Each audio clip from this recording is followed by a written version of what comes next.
ఉపాధ్యాయ సంఘాల చర్చలు సఫలమయ్యాయి. దీంతో ఉద్యమ కార్యాచరణను తాత్కాలికంగా వాయిదా వేసినట్లు ఉపాధ్యాయ సంఘాలు ప్రకటించాయి.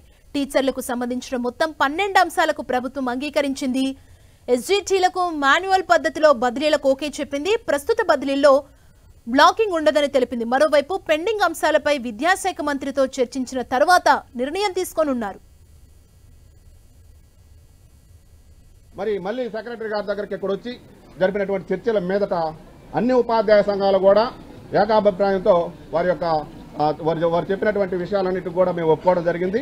ముఖ్యంగా మేమేదైతే హై స్కూల్లో 45 తర్వాత రెండో సెక్షన్ ఇవ్వన్నామో వీరు 49 తర్వాత 50 వద్ద రెండో సెక్షన్ ఇస్తామని చెప్పారు. మేము ఒప్పుకోవడం జరిగింది. ఆ తర్వాత ప్రతి 40 మందికి కూడా సెక్షన్ ఏర్పాటు చేస్తామని చెప్పారు. అలాగే తెలుగు మీడియం సంబంధించి కూడా మా ప్రభుత్వానికి ప్రతిపాదనలు పంపుతాం.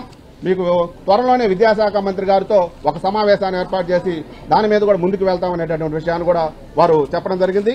దాంతోపాటు ఫౌండేషన్ స్కూల్స్ లో కూడా మేము 30 తర్వాత ఉపాధ్యాయుని ఇచ్చినటువంటి పరిస్థితి. మరి వెనక్కి తగ్గి ఇప్పుడు 20 తర్వాత రెండో ఉపాధ్యాయుని ఇస్తారని చెప్పి వారు చెప్పడం జరిగింది.